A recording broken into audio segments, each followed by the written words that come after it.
Conexão Marília. Oferecimento Oral Center, Centro Avançado em Implantes e Estética. E Unimed, esse é o plano.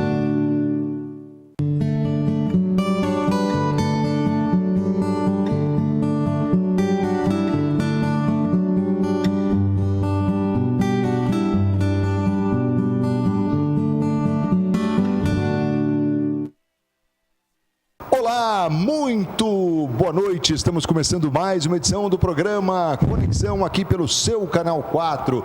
E o programa Conexão de hoje chega para falar de um assunto muito interessante. Mas antes eu quero lembrar, claro, dos nossos patrocinadores, sempre em nome de Unimed Marília, cuidar bem da sua saúde. Esse é o plano. Vitalícia, levíssima água de Marília, exija, peça, diga eu quero Vitalícia, a única água adicionada de sais do estado de São Paulo.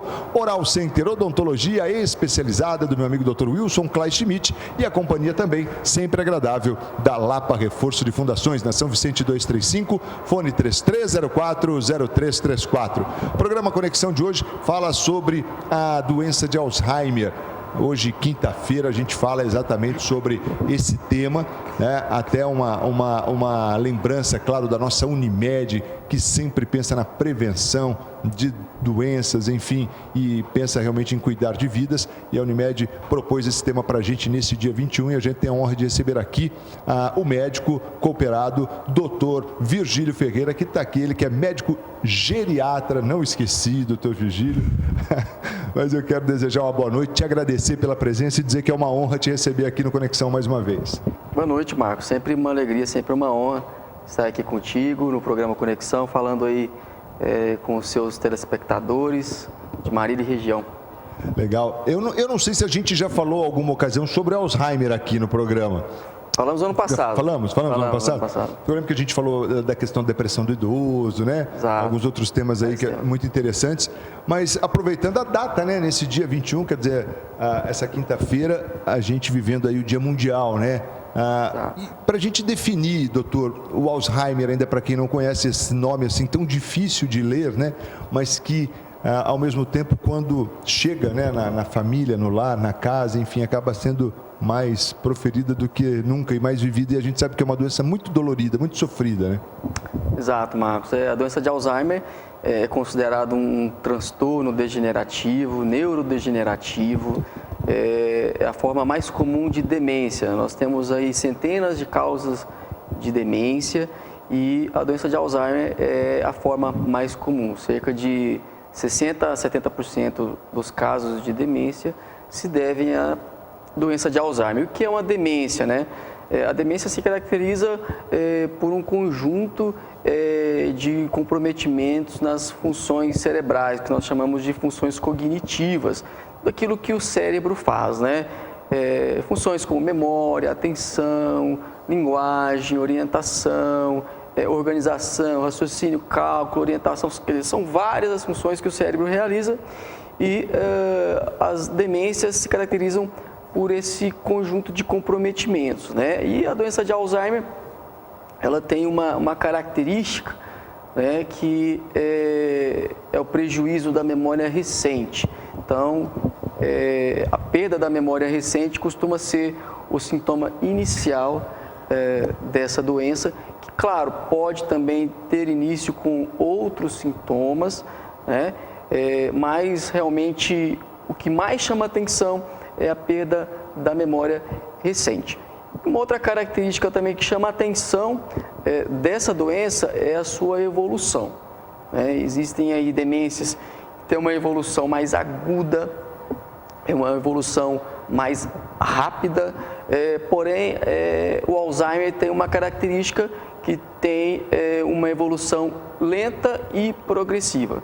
Então, o indivíduo vai lentamente perdendo essas funções de memória, dificuldade com a linguagem, pode começar a se desorientar e o que se observa uma piora ao longo do tempo, uma piora progressiva mesmo neste quadro de Alzheimer. Agora, doutor, você mencionou essa questão de memória recente, né? Como é que a gente define o que é a memória recente?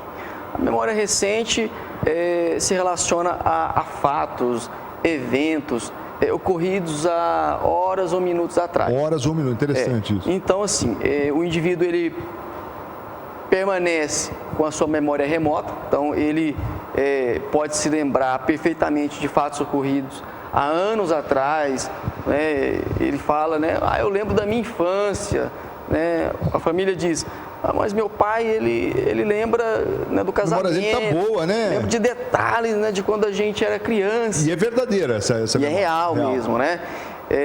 Porém, a pessoa com Alzheimer, ela pode se esquecer daquilo que foi dito para ela há minutos atrás. Então, ela começa a ficar repetitiva, ela começa a fazer as mesmas perguntas. Ela diz assim, quantas horas? A pessoa responde uma vez. Daqui 1 minuto, quantas horas? Então, fica um quadro de repetitividade, né?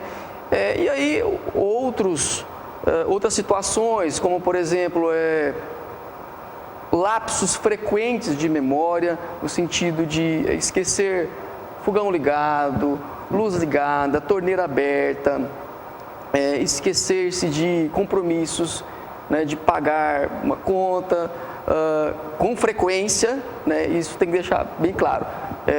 Os lapsos de memória no Alzheimer, eles são frequentes e intensos, né?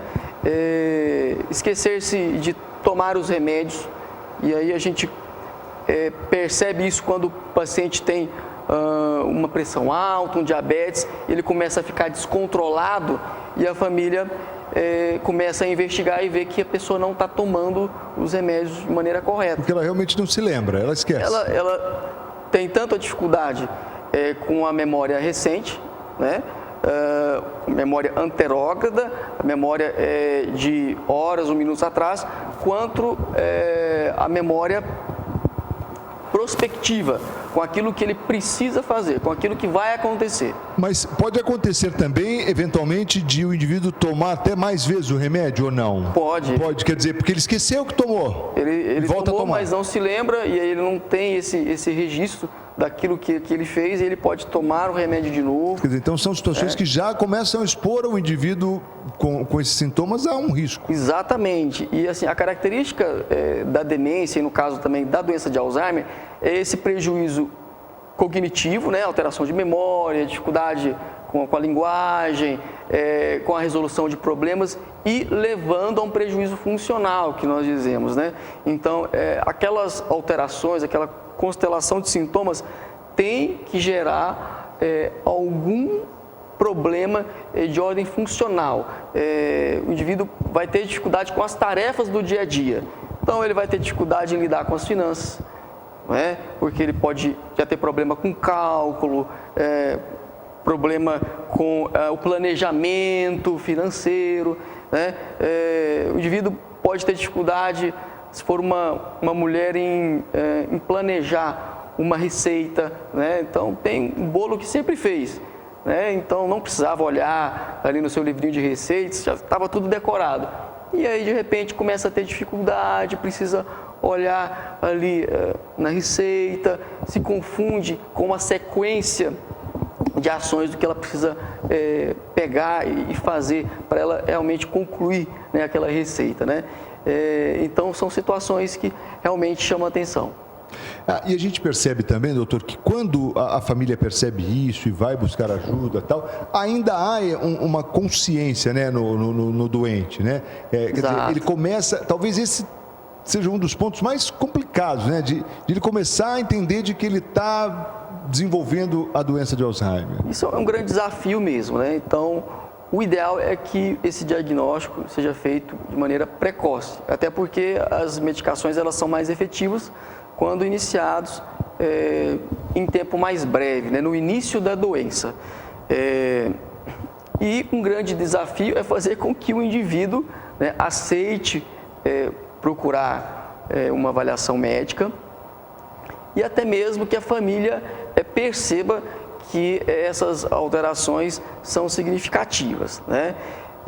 Porque realmente o próprio idoso ou a própria família muitas vezes entendem que aquelas alterações de memória são próprias da idade, que esquecer realmente faz parte da velhice, e aí o grande problema é que existe esse retardo no diagnóstico, retardo na avaliação, os pacientes acabam chegando muitas vezes em fases mais avançadas da doença, e aí a gente acaba perdendo muito tempo para iniciar o tratamento, seja com medicamento, seja realmente com estimulação. Então, o recado que a gente deixa é que é importante uma procura, né, por uma avaliação na vigência de queixas cognitivas que sejam aí frequentes, tá? Para realmente se avaliar objetivamente se existe, né, alteração cognitiva, para que seja feita uma avaliação, seja feitos os exames de laboratório, de imagem, para se afastar outros diagnósticos e para realmente se avaliar a possibilidade de um quadro demencial como a doença de Alzheimer. Doutor, como é que a gente não, quem fecha é o senhor, né, claro, mas como é que se fecha aí o diagnóstico, né, do Alzheimer? Você tem algum exame de imagem ou é um diagnóstico clínico? Isso é possível descartando como você diz, às vezes você descarta algumas outras doenças que são parecidas, semelhantes, enfim, como é que é isso? O diagnóstico da doença de Alzheimer começa pela entrevista clínica, né, com o paciente, com o familiar, porque muitas vezes as informações trazidas por um e outro são diferentes. É importante a gente juntar isso tudo, né? Porque o familiar, o paciente, o indivíduo com a doença, ele pode ocultar algumas informações, né? Ou ele já pode estar perdendo essa noção que está perdendo a memória. Então é importante realmente informação tanto do indivíduo quanto da família.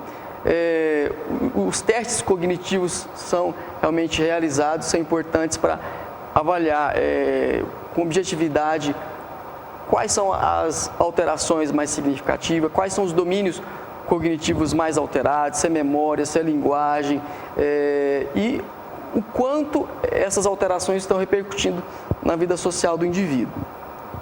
E aí, pedimos alguns exames, né, de laboratório e de imagem, até para descartar alguns diagnósticos, né? Alteração de tireoide pode causar alteração de memória e alteração cognitiva, deficiência de vitamina B12 também é uma causa de alteração cognitiva, e os exames de imagem são importantes, né, também para se afastar diagnósticos como tumores cerebrais, quadros de hidrocefalia. Também podem levar esse... Também podem ali simular um quadro parecido com a doença de Alzheimer, então é importante nesse diferencial da doença. O Alzheimer, ela é uma doença exclusiva da senilidade? Não, na grande maioria das vezes, né, em mais de 90% dos casos, o Alzheimer acomete realmente idosos, principalmente a partir dos 65 anos de idade. Porém, na faixa de 5 a 10% pode aparecer em pessoas realmente mais jovens. Então, existe o Alzheimer de início precoce, né, e o Alzheimer de início tardio, que é esse mais habitual que nós conhecemos, que é o indivíduo idoso desenvolvendo a doença de Alzheimer. Bom, uma vez diagnosticado, o que fazer, né? Como é que trabalha essa questão? A gente vai falar daqui a pouco, depois do intervalo, vai falar também de um evento alusivo aí ao Alzheimer que acontece nesta sexta-feira na Casa do Médico. A gente vai contar daqui a pouquinho com o Dr. Virgílio. Não sai daí não, sempre em nome de Unimed Marília, cuidar bem da sua saúde, este é o plano. Vitalícia, levíssima água de Marília, exija, peça, diga, eu quero Vitalícia, a única água adicionada de sais do estado de São Paulo. Oral Center Odontologia especializada do meu amigo Dr. Wilson Klein Schmidt e também com a gente a Lapa Reforço de Fundações. Ligue 3304-0334, agende uma avaliação sem compromisso, a Lapa Reforço de Fundações, e é o fim das trincas e rachaduras. Sua casa está sofrendo com trincas e rachaduras? Olha, isso pode ser realmente comprometedor, por isso procure quem conhece do assunto. Lapa Reforço de Fundações tem know-how, mais de 15 anos de experiência no ramo. O intervalo e a gente volta na sequência com Conexão de hoje, falando sobre doença de Alzheimer. Até já! Não Marília. Oferecimento.